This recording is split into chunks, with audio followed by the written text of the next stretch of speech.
Assalomu alaykum hurmatli YouTube ishqibozlarim, musofirda yurgan aka-ukalar, qadrli obunachilar.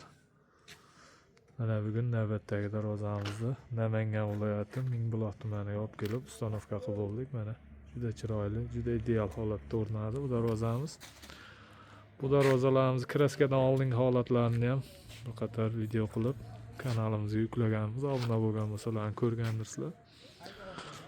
Xudo xolasa bu darvozamiz materiallari haqida qisqacha ma'lumot berib o'tsak, eniga 3.45, bo'yiga ham 3.45 razmerga o'rnadi. Nalichkalari bilan 4 metrga 3.90 razmerga o'rnadi bu. 1 kvadrat metrini 1,5 million so'mdan o'rnatildi. 2 qavatli, oldi orqa bir xil variantda bo'ldi. Orqa holatiga o'sha maloshnoy kraska sepildi. Darvozaxonasi hali yorug' bo'ladi deb maloshnoy sepib berasiz dedi. Mana bu oldiga mebelniy kraskadan sepildi. Darvozamiz stoykalariga kelsak, stoykalari kurgovoy 12 ga 5 shviller bo'ldi. Profillari qirg'oqdagi profil 8 ga 4 ikkilik stenada bo'ldi. Ichidagi profillari 6 ga 4 1.7 stenada bo'ldi. Listlari ikkilik listda. O'sha 2 qavatli variantda bo'ldi. Mana zamoglar. Davom o'rnatilgan zubur zamok orqa holatlarini ko'rsatsak. Orqa holatlari, orqalari ham oldi bilan bir xil tekis maloshnoy kraska sepib bering degandi. Mana kimgadir orqasini ham mebelniy bo'lsin desa, unday variantlarni ham qo'llaveradi. Bir qavatli bo'lsa, sal arzonroq tushadi desa, bir qavatli variantda ham qilib berilaveradi. Oldi ko'rinish xuddi shu ko'rinishda, orqasi tekis holatda bo'ladi. Qilib berilaveradi. Bu darvozamizda nalichkasi ham bor, nalichkasi.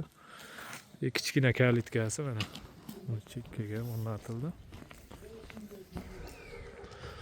Kichkina kalitkasi yonida отдельный bo'lib. Kichkina kalitkasi va tepasidagi nejvinkasi bilan oynaklari endi qo'yamiz, xudo xolasa. Kichkina kalitkasi eniga 2 metr, bo'yiga 3.45 razmerga o'rnadi. Bu bo'yiga 3.90, eniga 3.60 razmer bo'ldi. Nalichkalari bilan, qirg'oqdagi nalichkalari bilan.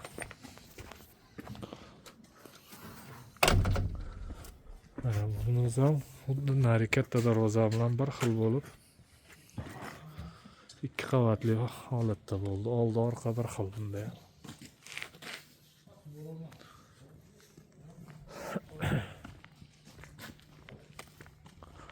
Hurmatli aka-ukalar, kanalimizga yangi bo'lsalaring obuna bo'lib qo'yishni unutmanglar. Obuna bo'lsalaring keyingi qo'ygan darvozalarimizda ham xudo xohlasa kraskadan oldingi, kraskadan keyin o'rnatish jarayonlarini qo'yib boramiz. Bemalol kuzatib borishlaring mumkin. Kimga shunday darvozalar kerak bo'lsa, ekranimiz pastki qismiga nomerimizni qo'yib qo'yamiz.